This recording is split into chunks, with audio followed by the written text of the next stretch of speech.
Oh, can I grab an extra cup there? I'm just gonna pour this before we start. I don't need any. I got my football. So you hold it like this.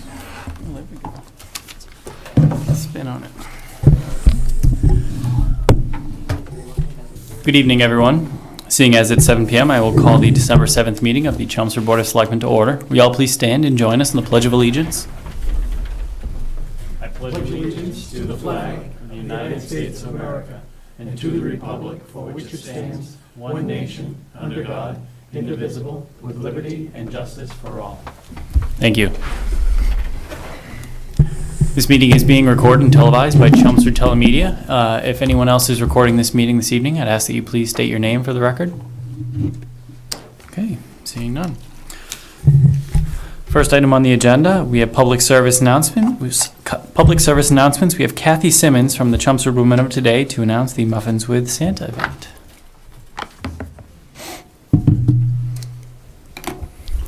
Good evening. Hello, everyone. Actually, my name is Donna Severs. Kathy couldn't come tonight, so. Okay. No problem. So before I talk about Muffins with Santa, I just wanted to tell you a little bit about the Chelmsford Women of Today. Since our summer break, we've been doing a lot for the community. We've participated in the Walk for Alzheimer's. We've provided a Halloween party and the supplies to Domestic Violence Abuse Shelter. We volunteered at the Table of Plenty and sponsored one of their meals. We've sold Boston tea cakes around Thanksgiving time. Everybody loves them, and they're a big hit. About 7 of us volunteered at Katie's Closet in Drake-It, and that is a place where you go and you sort clothing, hang up the clothing for them, and so we did that for about 3 hours. It was a lot more work than I thought it was going to be. We have a really good group that come together, and we just try and, raise money for those less fortunate than we are. And so now I can talk a little bit about muffins. So Muffins with Santa is going to be on Saturday, December 12th from 9 to 12. There's a lot of fun things for the kids to do. They can make special ornaments that they can take home with them. We have craft tables where we actually have a new craft item. It's a Ninja Turtle that's really cute that I think the kids will love. We have a table where kids and adults can make cards that we'll be sending to the troops. And the adults can enjoy just getting a break from their busy schedule and socializing with each other. We're going to have a raffle table that has a lot of nice items on it that have been donated by vendors and by some of the members themselves. So it should be a lot of fun. It has been. We do this annually, and so again, it's from 9 to 12 this Saturday at the First Parish Unitarian Universalist Church. And if you'd like to join us, that would be great. Great. All right. Thank you so much. Any Thank questions? you. Members of the board? Yeah, does anybody have any questions? Thank you very much. Okay, thank you. Next on the public service announcements, we have the deadline to submit a citizen petition warrant article for the upcoming spring annual town meeting, which will be held on Monday, April 25th, 2016. Articles to be included in the warrant must be submitted to the office of the town manager at 50 Billrica Road prior to 4 p.m. on Monday, January 4th, 2016. Then we also would like to announce that the Chelmsford Choice Program opt-out letter will be dropping on December 16th. This is the letter regarding the energy aggregation program that the town is joining. Everyone will be automatically opted in unless they choose to opt out, and all the information regarding the rate, what you'll see on your bill, and how to opt out if you were to choose to do that will be available on this notification will be sent to you. I have a question. Yes. When is this going to take effect on our bills? February 1st, with the February 1st? meter reading after February 1st, yeah. Thank you. Great. Any other questions? Yeah, do you think when they get the letter, when the residents get the letter, you think they'll understand what's going on? Have we really educated them to what's really happening? I'm afraid that someone's gonna get a piece of mail, it's gonna look like junk mail, maybe, and then they might say, no, I'm not gonna do that and opt out, or they might just say, oh, I'll just throw that away, and then they found that they're still in. So is there anything being done by the aggregation people to, outside of that one letter? Yeah. With a letter, the website, announcements here. I mean, if they ignore it, the good news is the electricity bill will go Right, down, right, particularly over right. the next few months and Right. until at least May. So, by then they'll see the change, and then Right. it's like anything else. It'll take word of mouth. But no, I don't know what more we can do beyond that in terms of making notices, at venues like this, and then the mailing, and then the website. Yeah. People will be calling our offices and so forth. That's what I was just thinking, Yeah, you're so gonna be getting we're calls. prepared for it, but Yeah. the good news is, like I said, if you do nothing, clearly the rate that the program will have as of February 1st at 9.3 cents will be less than the National Grid default rate, so they'll be in good Oh, shape. okay, so, Yeah. okay, all right, good. Paul, Thank is you. there a slide for Chelmsford Telemedia? Just, Oh, for their I can see that that's done as well. Thank you. because I know a lot of people watch that. Yeah. Okay, great. Next on the agenda, we have open session. Anyone who wishes to address the board can speak at this time. All right, seeing no one, we'll move on to committee vacancies. Selectman Joyce? Yes, committee vacancies as of 12/7/2015. We have one unexpired term on the Civic Committee. Great Brook Farm Advisory Committee, there's one opening. Land Management Subcommittee, there's one opening. Public Celebrations Committee, there are two openings. Recycle Committee, looks like there are three openings. And the Tree Committee, there is one opening. If you're interested in any of these positions, you can go on to the town website at www.townofchelmsford.us, and there is an application which can be emailed to the town manager's office at tmoffice@townofchelmsford.us. Thank you. We will move on to our 7 o'clock public hearing for a poll petition on Bill Ricker Road. Good evening. Good evening. My name is Bill Wallace. I'm here representing Verizon and National Grid on this poll petition. The petition is for a new stub pole to be placed on the, I guess you'd call it the southerly side of Bill Ricker Road. It's to replace an existing tree guy, which is kind of an outdated form of guying, and as Mass Electric, National Grid is coming through this area to upgrade some of their pole work, they have requested that a stub pole get placed and that tree guy that now exists gets taken down. It is a better way of guying. If you've been out that way, there's a stake right in front of a pretty good sized rock. There's also a tree there, so it's kind of going in a spot where it's kind of hidden from the folks on that side of the road. Little bit of a curb there, that's why the need for the guying. Looks like it's pretty close to where the tree is located now. It's gonna Actually, the tree that's guying now is back farther on the property. The tree that's out in front is not the tree that's being used as a guy. Okay. Interesting. Questions from members of the board? Yeah, what does the stub look like? Stub, a regular pole, it's just we call it a stub pole. It's tied to that pole 6 across the street. It's gonna, if you were to go out there, there's a slight turn in the road, and so the wires want to pull that pole over. So currently, there's a tree guy that goes from the top of that pole to a tree that's kind of good off the road quite a bit. National Grid wants to upgrade their facilities, and when they do that, they try to eliminate some of the more outdated type of guying and going into trees with storms and whatnot. It's not always So the only purpose of this pole will be to hold up another pole, like, so to speak? to guy that pole from being pulled Bending, over. yeah, Right, bending, yeah, right, correct. okay.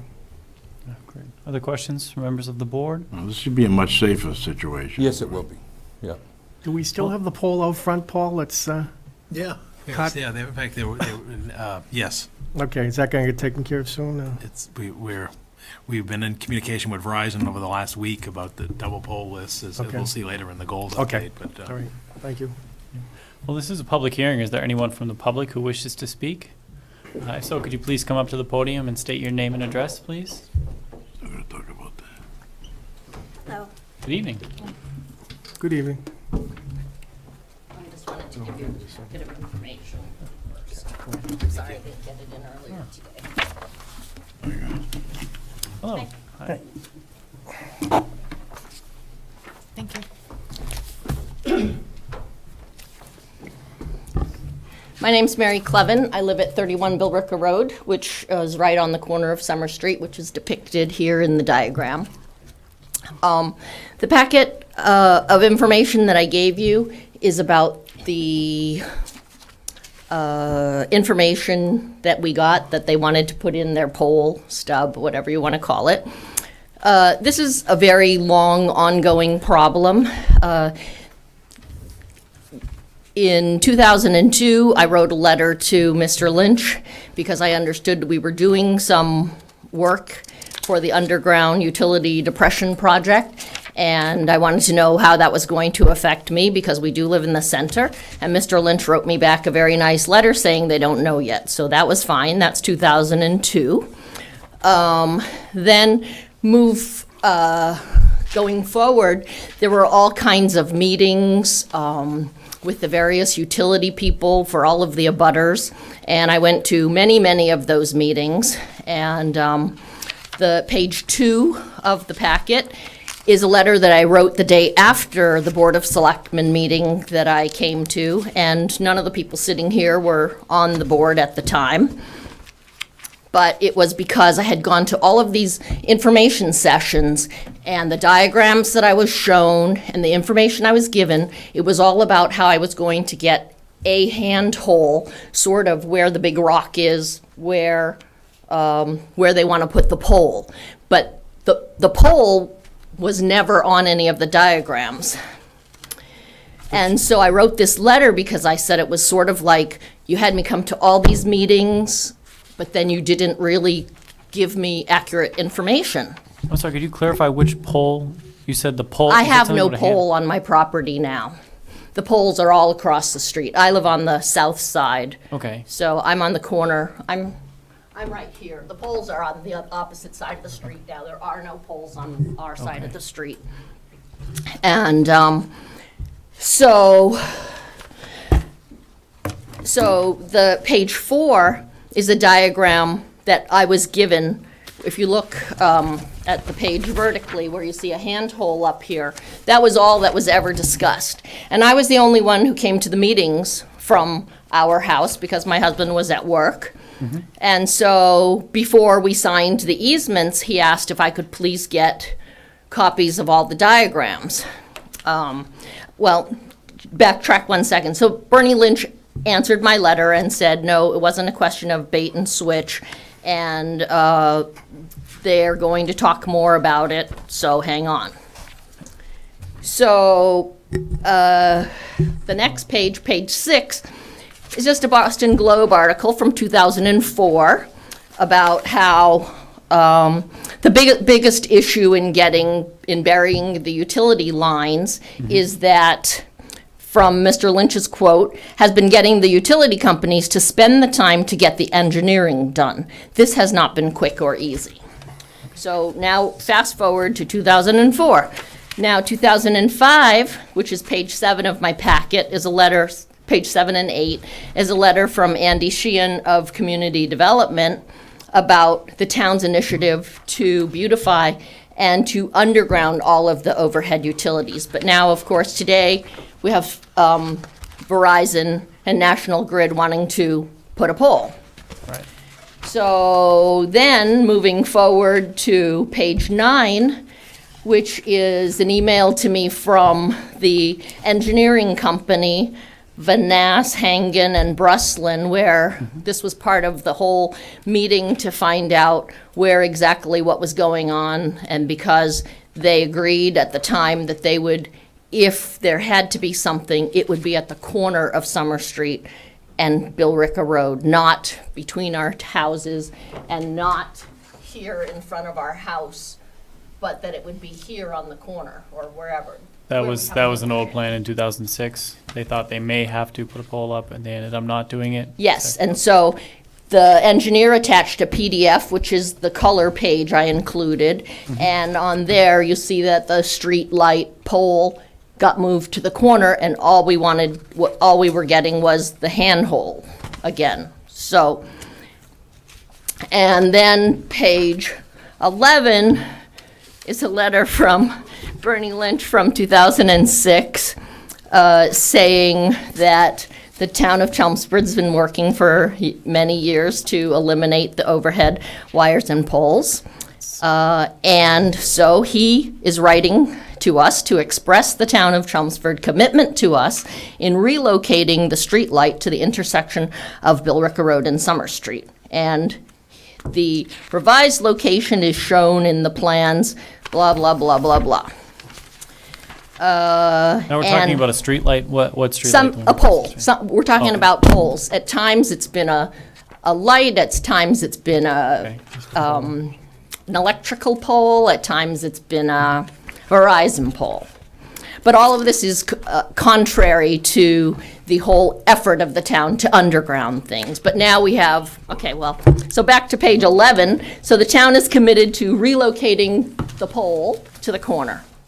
So we signed all the easements, which you see page 12, 13, 14, 15, 16, and 17, where we gave easements to Verizon, Comcast, National Grid, but in it, rather than just signing it with carte blanche, we included the fact that it had to be, the work had to be done in accordance with the Central Square Beautification Project as described in the town manager's letter to us. So meaning that they would move the street light or move the pole, whatever is on the pole.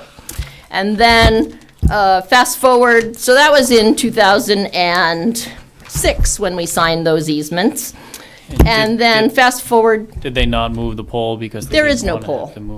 There still is no pole. I don't know all the internal workings of all. Okay, I'm trying to follow along. And I appreciate you doing it quickly because this is very large, but I just want to make sure I'm not missing anything. Okay, there are no poles, and I am personally not aware of all the things they want to include on the poles. I just know that there are no poles there now, and if there was going to be a pole, it was going to be at the corner, not between my house and my neighbor's house at number 27. Okay.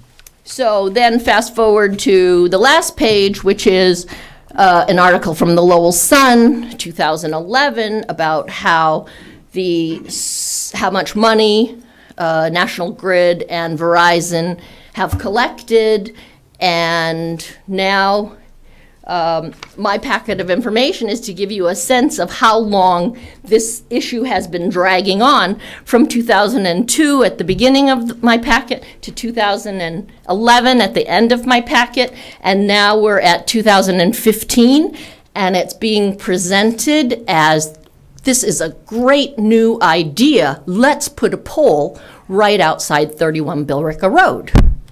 It's not a great new idea, and so I would urge you to consider it carefully. They have had money, and they have had more than a decade to deal with undergrounding and to manage their pole situation, and now it is another request or something being presented as, oh yes, for safety or whatever, let's put a pole.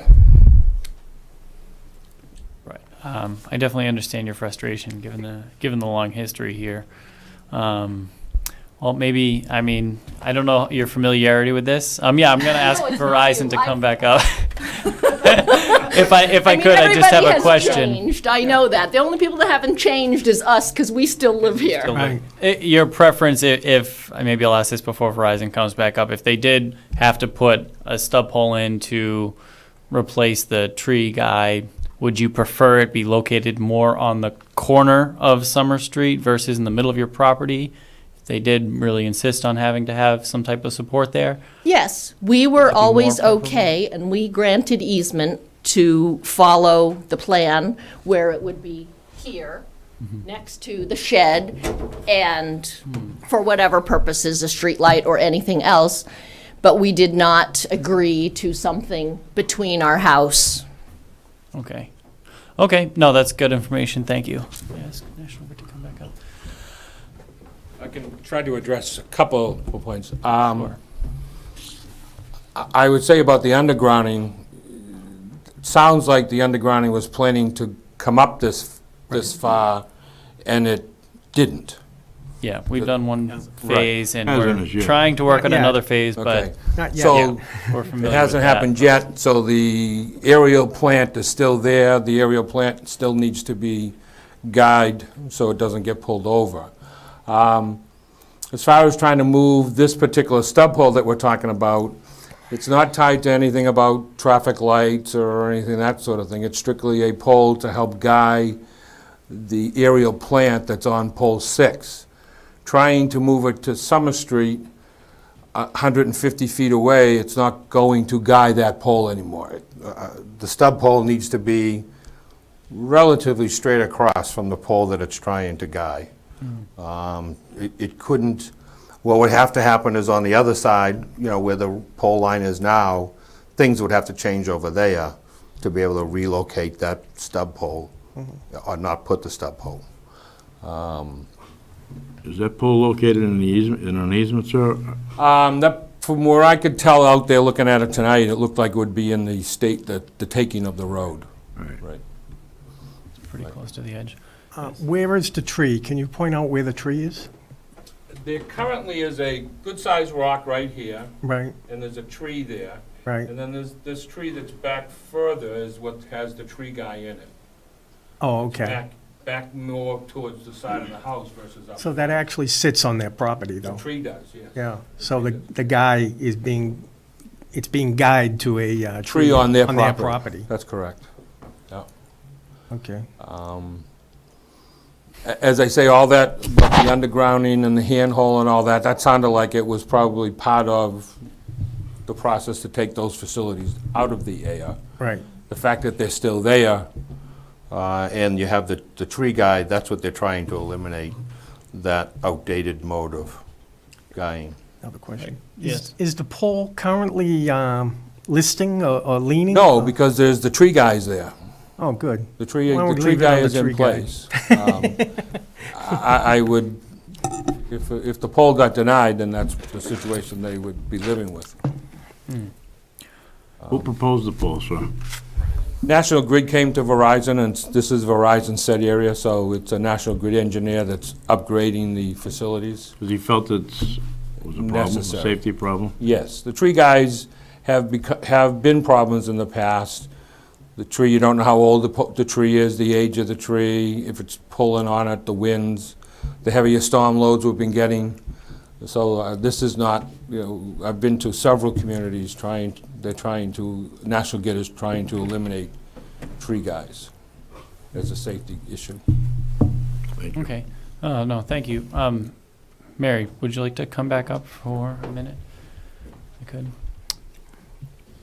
could. So, I think I understand the history of some of those other issues you had. We're familiar. We've been fighting just in the 6 years I've been on the board, many of my colleagues, for the undergrounding of the wires, and we got one small portion done, and it's so expensive now.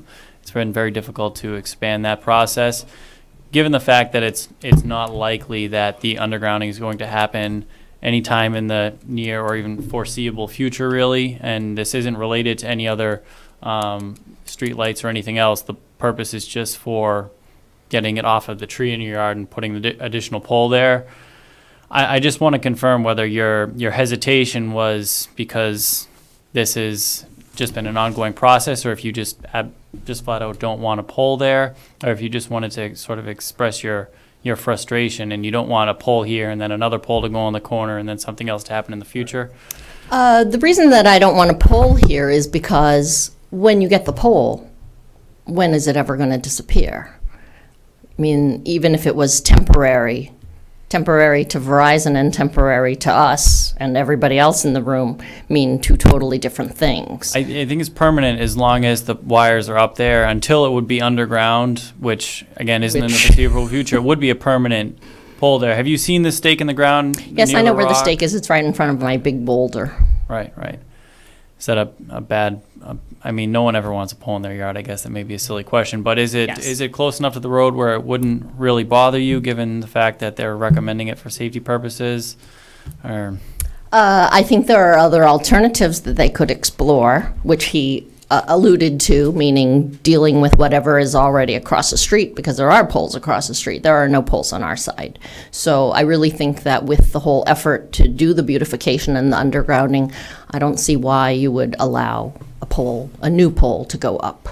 right, we have been approving a couple of these, as much as we've been trying not to approve new poles for the sake of new poles or double poles, because then they don't tend to come down. We have been approving some of these just to get them off the trees, even though it does actually add a pole, essentially. We have been having our trees pruned and maintaining all of that, so.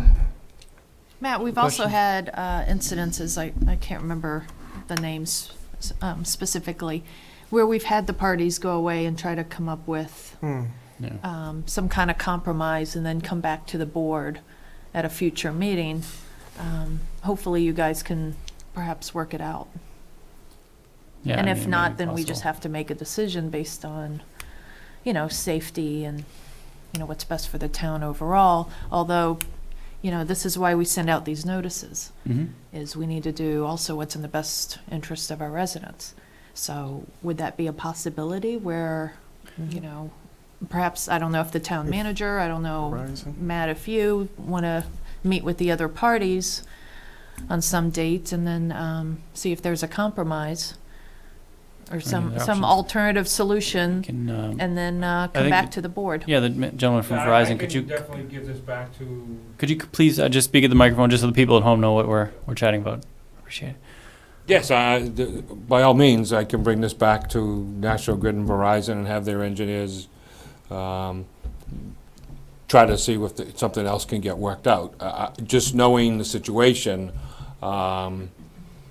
what can be done on the other side is what they call a push brace, which is, you might have seen some of these around, they're pretty ugly.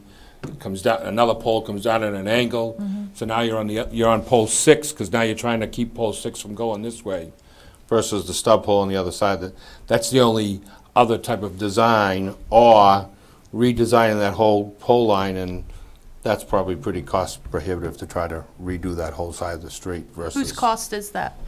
Whose cost would that be? That would be on the utilities. Yeah, that would be on the utilities. I'd like to see some options to Yeah. consider. Good idea. Table it for a month till January 11th. Yeah, January 11th meeting, because it may be difficult to get out. I just want to go on record that I'm opposed to the way it sits now, so I think if you want my vote, it has to be relocated. We had kind of the same thing at 313 Littleton Road. It was there was a problem with where the pole was going and stuff, and I think they did work it out, Janet. I think it did get worked out, so. Yeah, some situations can be resolved. Yeah. Some can't. Okay. That'd be great. And if you could make sure that someone from your office speaks with Ms. Clevin, and Ms. Clevin, would you like to leave your contact information with them? Would it be Please. okay if they reached out to you? Yeah.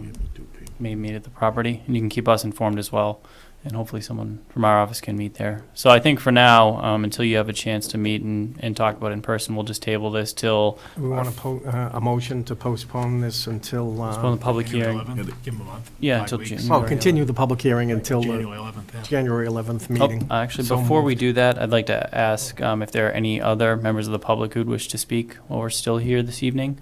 Is there anyone else who wishes to speak on this? No, they're neighbors. Okay. So would you like to make that Yep, motion? make a motion that we continue the public hearing until January 11th, Say at 7 p.m. 2016 at 7 p.m. And I'll second that. All in favor? Aye. Aye. Nays or abstentions? It's unanimous. Great. Thank you, everyone. Okay.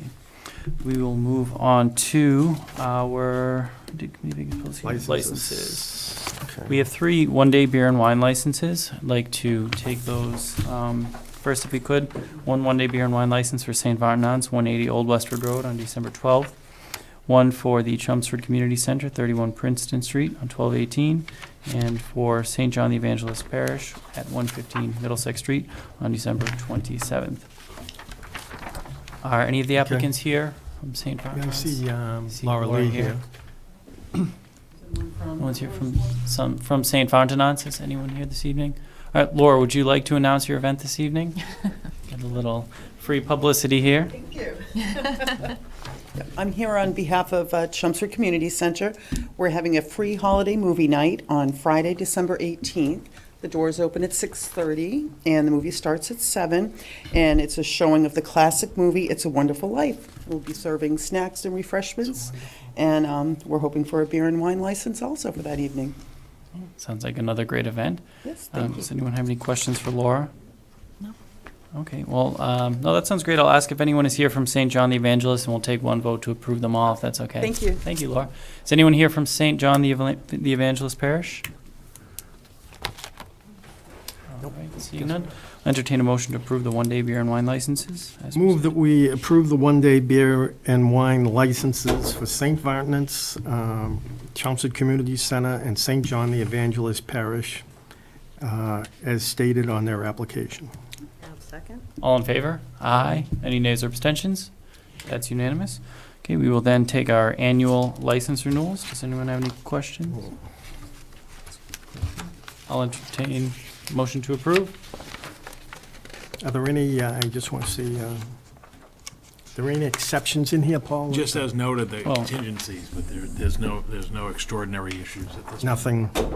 Is Fresh Chow, it's in red, so. Yeah, we believe don't they've know? closed, but we've been unable to reach them at the number, and if you've seen on social media as well, we've seen the same message. Where is Fresh? Pardon me? Chelmsford Where is Street. Right at the corner at Chelmsford and Billerica Road. Right in the center. Oh, The suites okay. building. We're So, gonna have Bob read this. No, I'm just going to say, as with submitted. the contingencies, I make a well, it says they have separate motions for all of them, so, for the groups, so I sure, should do it that you way, can do that by right? group, Sure. I make a motion to approve the 2016 all-alcohol club licenses with the contingencies as listed, American Legion and the Chelmsford Lodge of Elks. I'll second. All in favor? Aye. Aye. It's unanimous. Make a motion to approve the 2016 all-alcohol in-holder licenses with the contingencies as listed, and that's Best Western and Radisson. I'll second. All in favor? Aye. Aye. It's unanimous. Isn't there another hotel? No. Okay, I make a motion to approve the 2016 all-alcohol package store licenses with the contingencies as listed. Cask and Bottle, Corner Cupboard Store, Drum Hill Liquor Mart, Harrington Wine and Liquors, The Wine Rack, Westlands Wine and Spirits. And I'll second. All in favor? Aye. Aye. Nays or abstentions? That's unanimous. I make a motion to approve the 2016 all-alcohol restaurant licenses with the contingencies as listed. Yeah, you don't need to name them. That's fine. And I won't read all these as stated. I'll second. All in favor? Aye. Aye. Nays or abstentions? That was unanimous. I make a motion to approve the following 2016 beer and wine restaurant licenses with the contingencies as listed, I'll second. as stated, as listed. All in favor? Aye. It's unanimous. Then we go over here. I make a motion to approve the following 2016 common victualers license with the contingencies as listed. I'll second. All in favor? Aye. Aye. Nays or abstentions? I make a motion to approve the following 2016 Class 1 auto dealers licenses. I'll second. All in favor? Aye. Nays or abstentions? It's unanimous. I make a motion to approve the following 2016 Class 2 auto dealers licenses with contingencies as listed. I'll second. All in favor? Aye. Aye. It's unanimous. Great. I think that's everything. All right. Great job, Bob. Oh, All set? Next, we'll move on to reports and presentations. The first item, Bill Askenberg, he is working with the donation of a sign at Pollinator Park. I think he would like to come to one of our next meetings when they actually have the sign so they can show that to us, and request the donation at that time. So we'll just Probably in January. January? Okay. So we'll just continue that item for now. We do have Mark Grant here with us this evening to discuss a resolution in support of fixing National Grid gas leaks. just the guy we Natural want to gas see. leaks. Mark Grant, 103 Kristen Drive. Thanks so much for this opportunity to talk about this legislation that we're asking the board to support. This was the subject of a letter from resident Will Arvidsson, who is also here on Gallup Drive, last month, and I wanted to give you a quick 5 or 6 slides about what the legislation relates to. Starting off, these gas leaks we're talking about are all underground leaks from pipes, so these are not considered to be dangerous in an explosive sense. You may know that natural gas has to have a place to accumulate and an ignition source in order to explode. So this is undesirable for some other reasons that we'll talk about. This map is one that became available this year for the first time, and it was the subject of some articles in the Boston Globe and elsewhere because the utilities for the first time reported all their gas leaks in Massachusetts. And these are rated by different grades. You can see here based on the colors of the dots. Grade 1 has to be repaired immediately because it is dangerous, very dangerous. Grade 2, within 12 months, less dangerous. And grade 3, not ever, actually. And that's the subject of tonight's presentation. And you can see where we are up in the Lowell area. Thankfully, I suppose, most of our dots are grade 3. So our support for this resolution, I think, would make a big difference in terms of getting some of these fixed. The important points to note on that last slide, too, are that we are paying for all the gas that leaks out of the system. So what we're trying to do with these bills that are in the legislature is to create an incentive for the utilities to fix the leaks. They will no longer bill us for that gas. Hopefully they'll be able to sell that gas to someone else. You may see ads on TV for new pipelines in Massachusetts. They feel they've had the customers to sell more gas to, so we'd like to give them that gas by fixing the leaks. This slide shows where the leaks are in Chelmsford. This doesn't show the different grades. It just shows repaired and unrepaired. So the repaired ones are in red, the unrepaired are in yellow. Most of these are actually grade 3 leaks. So as you saw on the other slide, most of the leaks in Chelmsford are grade 3. We currently have 146 that were not repaired as of March, so that's when this report came out earlier this year. The oldest leak is about 15 years old. So we're actually, for whatever reason, not clear to me, in the top third of towns and cities in terms of the number of leaks per capita.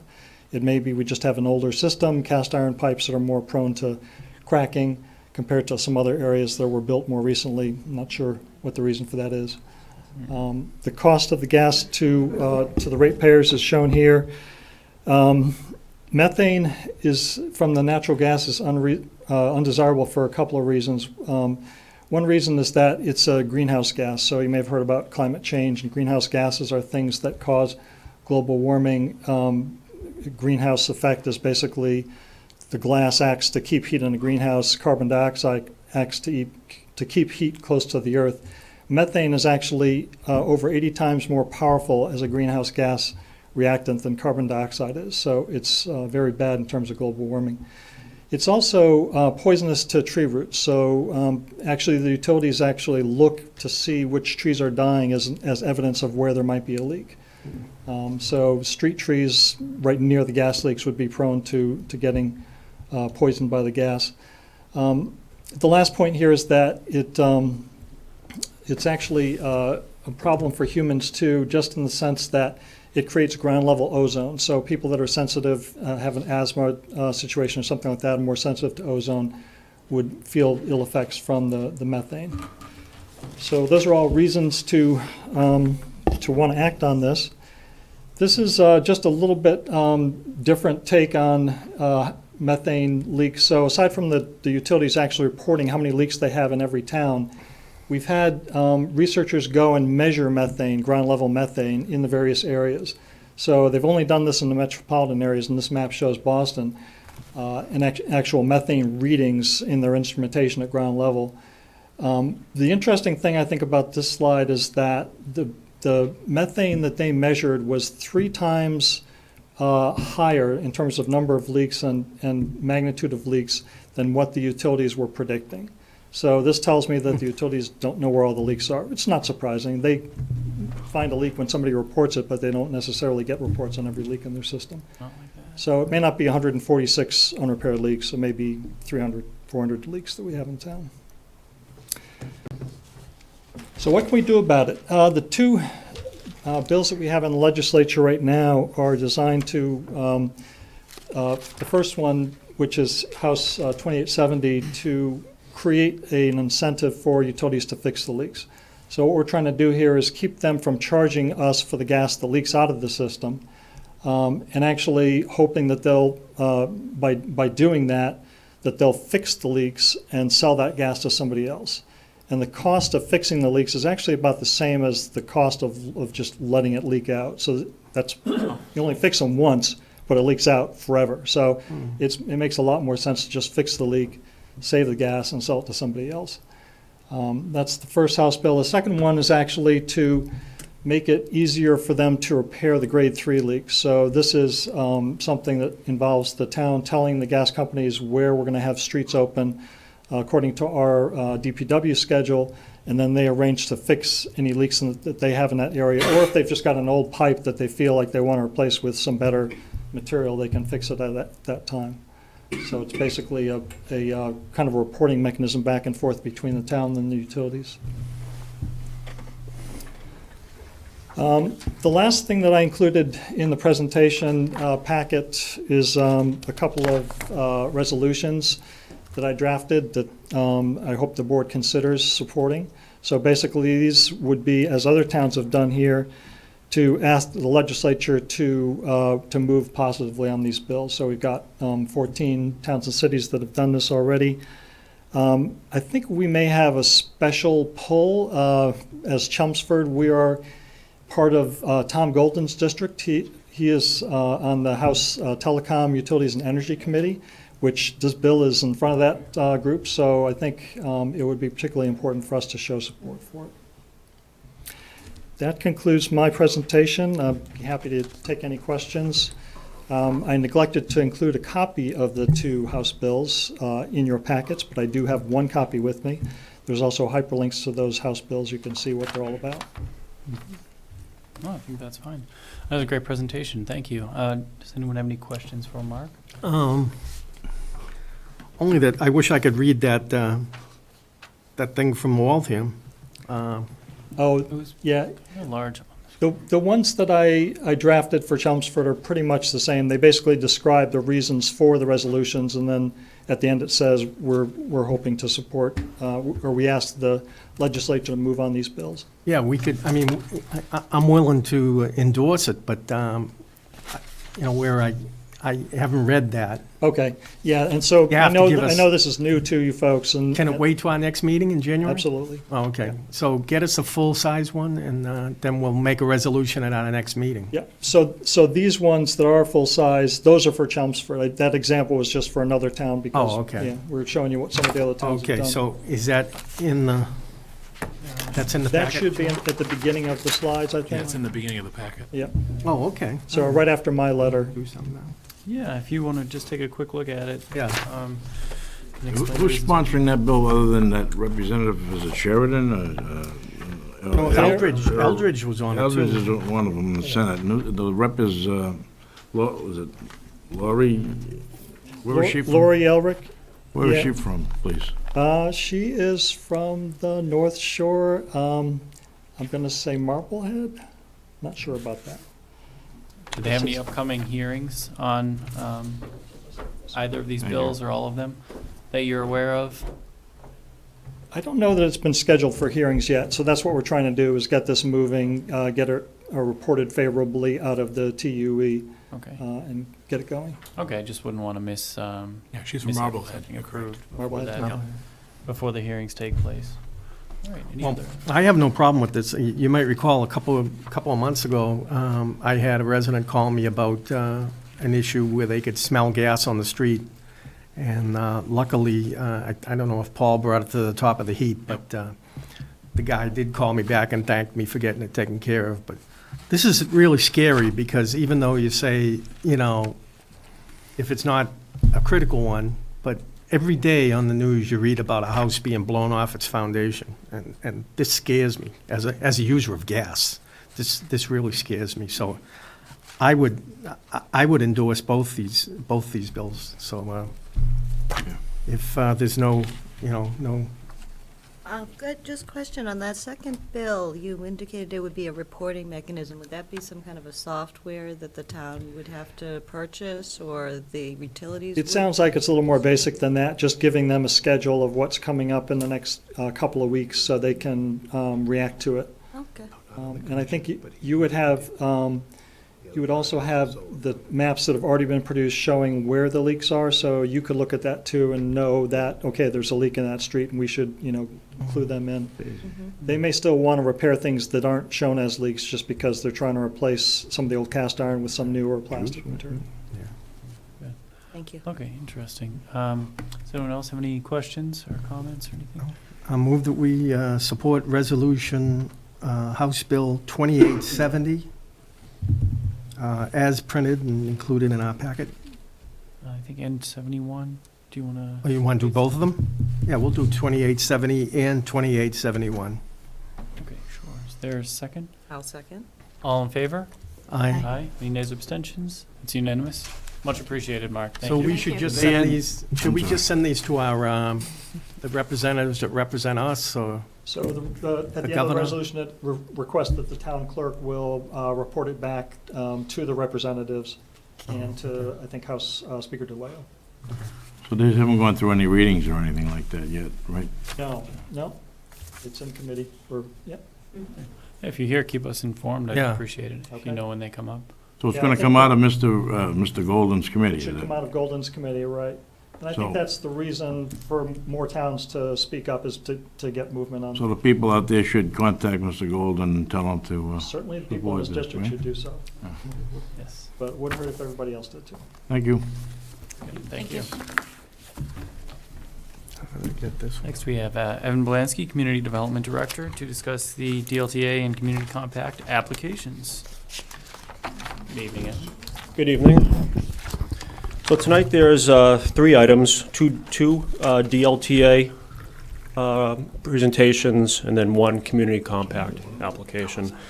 So DLTA stands for District Local Technical Assistance. That's a program that's run out of NIMCOG, the regional planning agency. And they usually, it's an annual grant program, and they usually have 2 rounds per year. So currently we have 3 DLTA projects with NIMCOG that they're currently working on, and they've recently released requests for proposals. So the first proposed project for Chelmsford is a Route 110 corridor study. And essentially what this project would speak to is the recent evolution of Route 110. There's been tremendous development over the last decade. It's transitioned from a rather underutilized corridor to a significant commuter as well as a commercial and housing corridor in Chelmsford. And that development pressure will likely continue as Route 110 in Chelmsford remains zoned for both commercial and residential development. So the proposal is seeking a corridor study in which NIMCOG would analyze the corridor primarily for transportation improvements, complete street improvements that relate to vehicular, pedestrian, and bicycle safety improvements, efficiency improvements, and mode efficiency improvements. So that is a quick summary of the first DLTA corridor project. I should mention that the DLT projects, if I recall, do not require Board of Selectmen approval. I believe they are handled administratively. The community compact does require Board of Selectmen vote and then signing by the chair when the application goes in. But any questions on the Route 110? Is this like an extension of that Littleton Westford study that was done? Well, it would complement that study. And as you may be aware, so Westford has done a Route 110 corridor study. They had that funding through the Transportation Improvement Program. And then they were submitted and put in line for actual state and federal funding for the actual improvements. So long-term, this would set the town up to be in that pipeline. assuming that whatever proposed improvements were amenable to the town, as well as Mass Highway, since it is a state road. But a good example is there's not consistent sidewalks along Route 110. The sidewalks that are out there have all been constructed via local approvals, primarily by the planning board or zoning board. Very few of the sidewalks out there were actually built by the state. There's no curbing, there's little or no drainage on the roadway. We've heard discussion recently within the last 6 months about requests for crosswalks, I think near the mobile home park. So you can see that there's certainly a need for some corridor-wide study to at least get this in front of in the pipeline for Mass Highway to consider some improvements. They get a lot of federal money too, didn't they? Yeah, a couple I'm not sure of the specifics. A couple of with companies that Westford. were moving in, I think it's some. There is, I mean, the transportation money does funnel down from the federal government. Red Hat was one, I think. That's a good project, thank you. Any So- other questions for everyone? That's how we lost. So the second DLTA project is titled Center Village Mass Works Property Project Survey. So this project speaks to the town's interest in applying for a 2016 Mass Works grant. Mass Works is an annual state program that's fairly competitive in nature that allows towns to submit for capital improvement projects, streetscapes, infrastructure-related projects. And the state is looking for a commitment from a private sector developer or developers in which the public subsidy would provide a benefit to.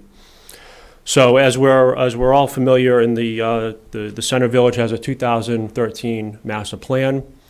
We have a $5 million bond earmark in the transportation bond bill. We're not aware of any movement on that. And quite frankly, I'm not sure there's much of an expectation for that money to be released.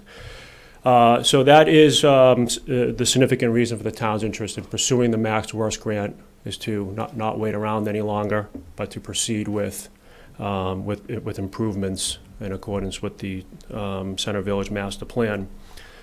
Simultaneously, we're aware of a number of properties that are in transition. The first one is Oddfellows. That's of no surprise to anybody. Recently, we're aware that there's been surveying out there. So that seems to be moving in the right direction. The second one that has recently come up is the mobile mechanics and gas station. That's clearly in flux. We're aware that the property owner is interested in doing a redevelopment project there. Ideally, they would be able to purchase all of the mobile property and then have a unified redevelopment plan. And then the third property that we're aware of is Mr. Harvey's property behind Brick House. That property we've been in discussions, as well as the Center Village Master Planning Committee. So those are three prime properties that are all potentially candidates for redevelopment within the next 3 to 5 years, and hopefully sooner.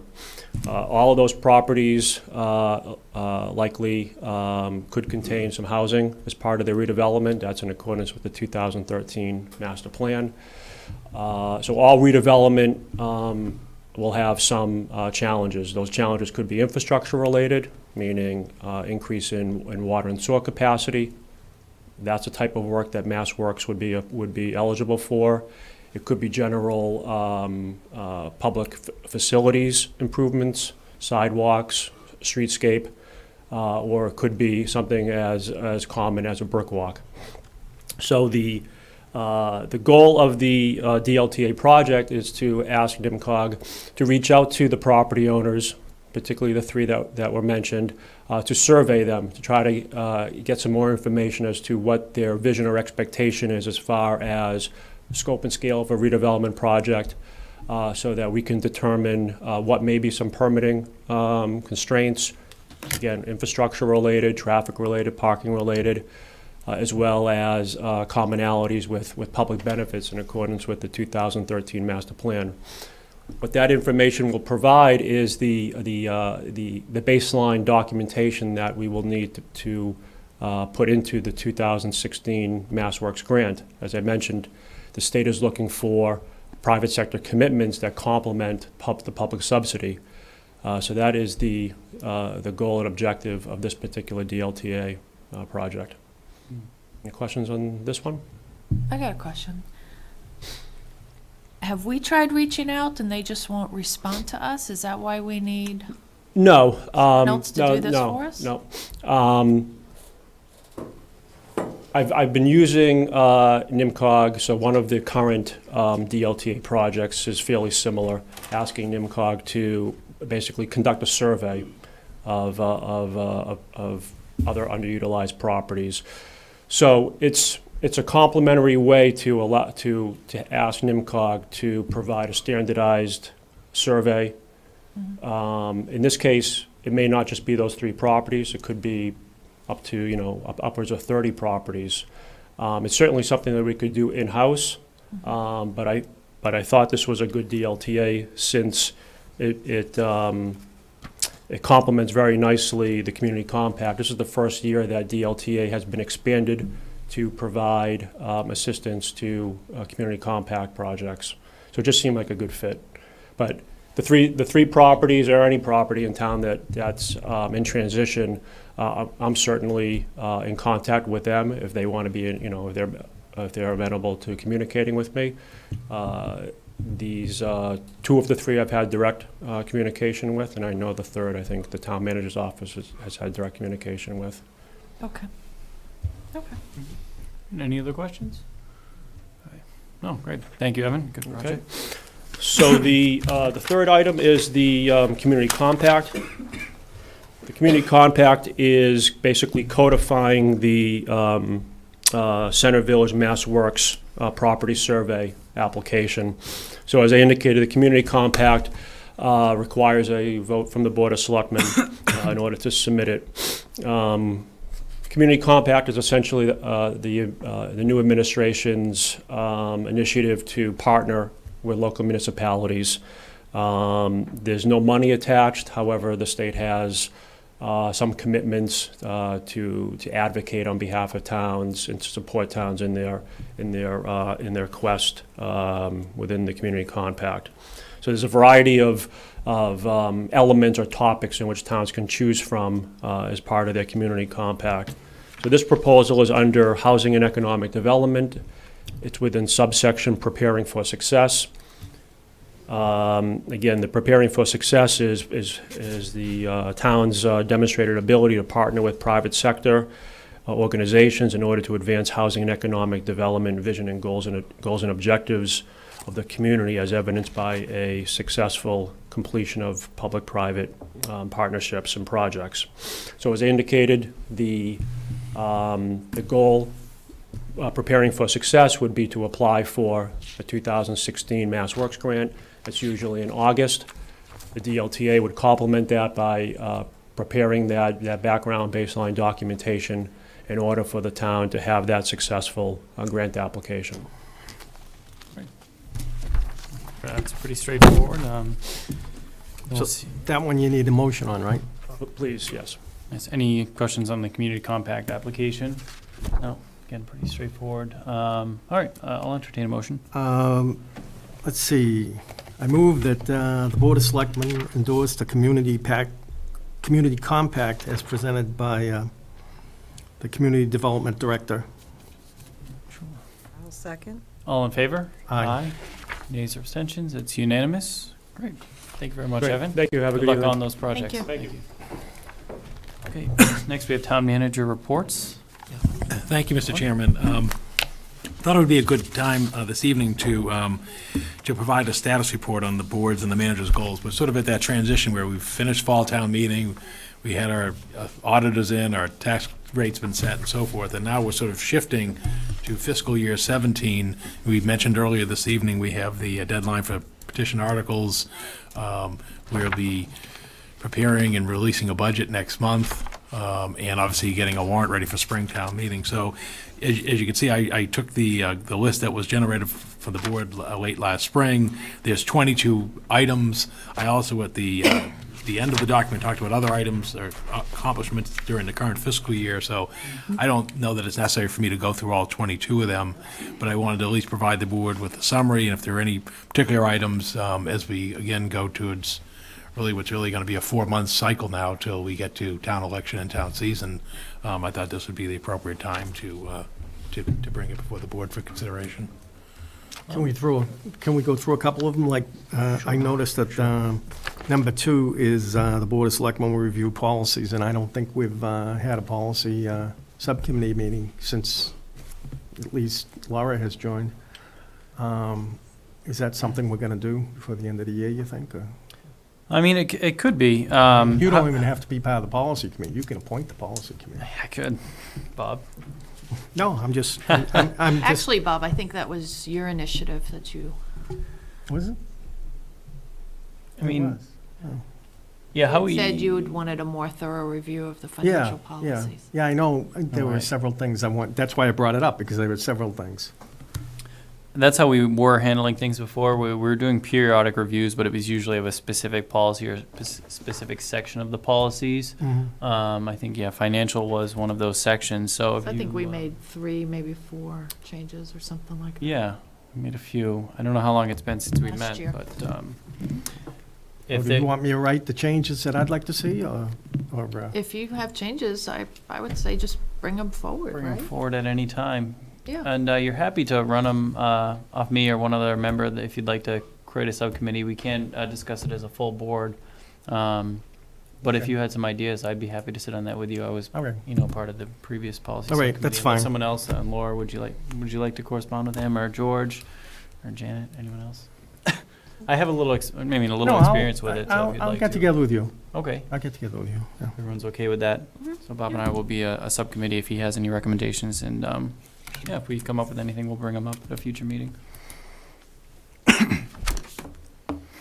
Sure. I mean, I just had some overall comments. I think we're making very good progress. There were a few successes, such as the FEMA grant and some other things that we, couldn't even have been 100% sure that we would complete. So I think overall making very good progress, and a lot of positive items here. Were there any other specific goals anyone had any questions about? I think we should let the manager maybe go through ones he thought was kind of important, then we could, if there was something that he didn't cover, maybe we could bring it up. Some of them I put on the agenda for this evening, just sort of to do it in the sequential order. If you go to the second page, as you saw this evening about the monitoring of the Fisk House and Oddfellows buildings, as Evan indicated, we've had some informal meetings. In fact, I have a meeting tomorrow morning with one of the property owners in the center. And as Evan noted, in this idea when we brought the proposals for the board this evening, there does appear to be some synergy in terms of the center movement, and that's why later this evening we'll be asking for it to establish the committee for implementation purposes, very similar to what was done with Vinyl Square. Also, you'll see coming up real quickly, we are still working on the conservation preservation restriction for Sunny Meadow Farm. We're at the point now, and it's next on the agenda, where we have a document that's been approved by the town and the land trust, a revised document. It's now gone to the state for what we believe will be final approval. So my goal is to get that done before this board finishes its work this spring. The problem is it's just painstakingly slow, dealing with the state because of their reduction in resources at the level. So that's gone on. The Katrina Road site, as noted, at your next meeting, we will have the results. Evan and I have been, in fact, we've got a call again tomorrow with the Mass Development officials. The proposals are due on the 18th. We're hopefully have something to at least move forward with that brownfield site. And we'll know, like I said, we'll know shortly. It's been out, it's been posted with the efforts of Mass Development and development web sites and development community. So hopefully we'll get something going on with that. The Comcast renewal license, The license is due in March. I've been using Pete Padula and Tom Peterson from Chelmsford Telemedia, and with me with special counsel Peter Epstein. We met with Comcast representative Ben Perlman about 4 weeks ago. We traded some materials electronically last week, and it's like anything else. Sometimes it just takes a deadline, particularly when you're dealing with a large regulated utility. And we expect to have a document for you after the first of the year. We'll come in. If you remember going way back to the ascertainment hearing, the one goal, there was a constant goal, which was to have a high-def channel for programs like this with our local access. That's proven to be quite difficult. And again, it's not, even though they deal with Chelmsford with their license renewal, obviously the policies of Comcast and they're, are in a broader perspective. They're not going to provide an HD channel to one community. They're going to provide it to the region. And so far, they haven't crossed that threshold. So we're not having problems with term of license or the support for cable access and so forth. But so far, it remains to be an elusive sticking point on this this high def channels, which sort of has us scratching our heads. But it's ongoing. I don't want high def. Yeah. So you may get your wish. I look tired enough. I Right. don't need it exemplified. And obviously the big one that was noted earlier about the Williamsburg, that's finally moving. We with the assistance of NIMCOG, we got that regional hazardous mitigation plan, which was the critical requirement in order for them to release the monies. Steve Yonley is working on this to move this forward to what will really be a year of permitting. I mean, we got to set expectations. You're going to be dealing with the Corps of Engineers, this, the local conservation commission, perhaps the state. When you're talking with the riverway, as we've seen with the Bladder Dam and other projects, they don't move quickly. But at least we are moving, and we've been communicating, and George has been involved as well with the folks at Williamsburg, and sort of in partnership, because you remember they're the ones putting up the 25% of the matching funds. So that has gone real well. Double poles, I mentioned earlier, double poles, the list is there. I mean, we are in communication with National Grid at least quarterly. In fact, I've been sharing a sense of emails over the last few weeks in anticipation of this meeting. We still have double poles that have been there for a few years. We're trying to push through. At this point, I tried to push through, at least show me a list of double poles that doesn't have anything before the year 2014. Even though they're supposed to be done in 90 days, we have double poles that go back. Did they ever come back with that list? Remember those two ladies came here and said they were doing? Yeah, Kathy. That was like a year ago. Right. They gave us a list. And they've given us a list. And in Yeah, fact, yeah. you've seen That's the updated? Right. And the Okay. problem is what's happening is you're never gaining ground because and I think I put it in with my memo, that they had they took out 26 double poles, but yet we had 43 added. So you have a net plus of 17. And again, I think in the short term you can understand that because of projects and issues. But when you start looking on the list, and you can tell now with the new system, there are double poles that go back into 2013, 2012. And so we've been pushing them, saying, make these a priority.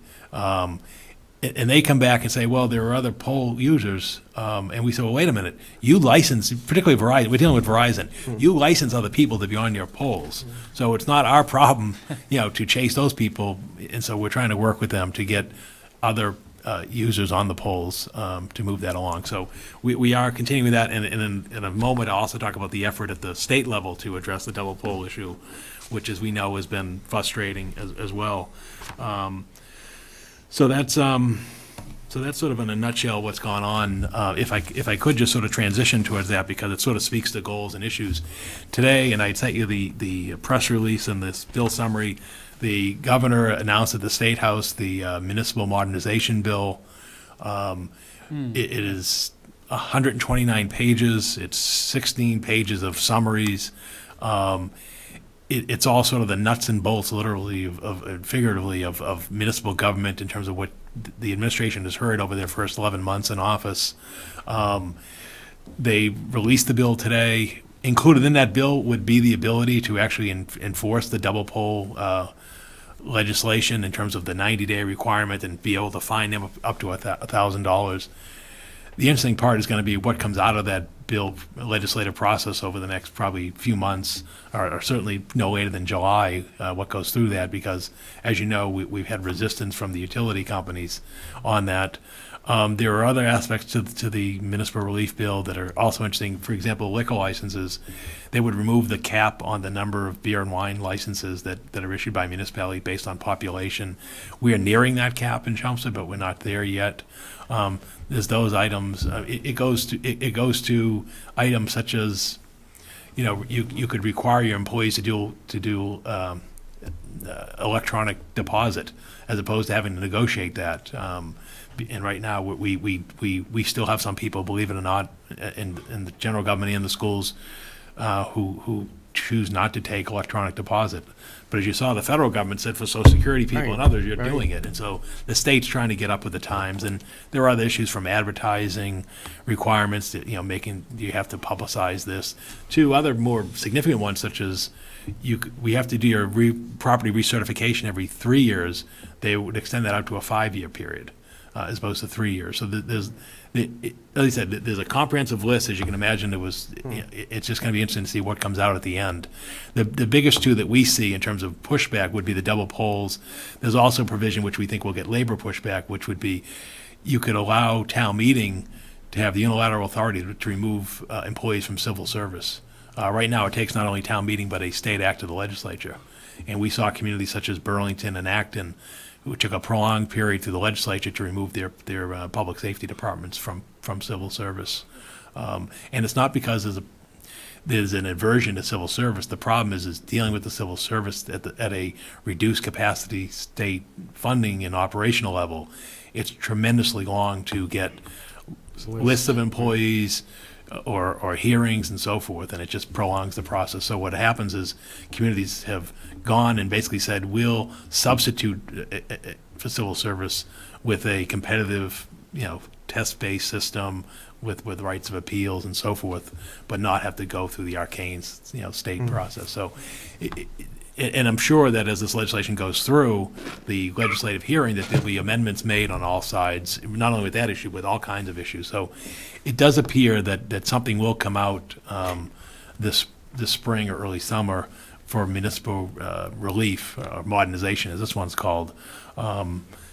It's just going to be a question of how it comes out. And in fact, towards that end, the next item I have for you regarding this is I do have the legislative delegation scheduled to come out and meet with you on your January 11th meeting. That seems to be a date that in advance can work for most of them. Mm-hmm. So we'll be able to discuss these issues, double polls and so forth with them. As was noted earlier, Representative Golden is very much involved with this whole solar and energy legislation, which, as you saw, was not completed last session, and obviously is going to be very active upon in January when the legislature comes back after the holidays into formal session, as well as the public records law. We saw our House version, and we know that what comes out of the Senate is going to be different, and then it's going to be what comes out of conference committee, and then what meets the governor's approval. So obviously there are some topics. And lastly, related to that, and it was on here, we are still efforting the language, and you see its next number on your agenda regarding the home rule petition, which we submitted almost a year ago now. And I'll talk about that shortly. So that's sort of where we're at in terms of goals, and if any questions. Is there any money that's coming with the governor's modernization? No. These are items that are not appropriated basis. They're basically amendments to laws and regulations. Oh, okay. What we will see, and you'll see within the next 2 weeks, the governor and the legislative leaders will establish their revenue hearings for the new budget. They in December establish what will be the baseline budget number, so that way the governor, when he prepares his budget next month, and the legislature has the same target number. Okay. And so that'll be interesting, because it'll be what do they foresee to be the growth in revenues in a target for their budget. And then the governor in just over a month will release his second budget, but because he's already been in office 1 year, it'll be earlier than last year, so we will see that the last week of January. And that will discuss issues such as Chapter 70 funding. There'll also be discussions on Chapter 90, so forth. Great, Thank you.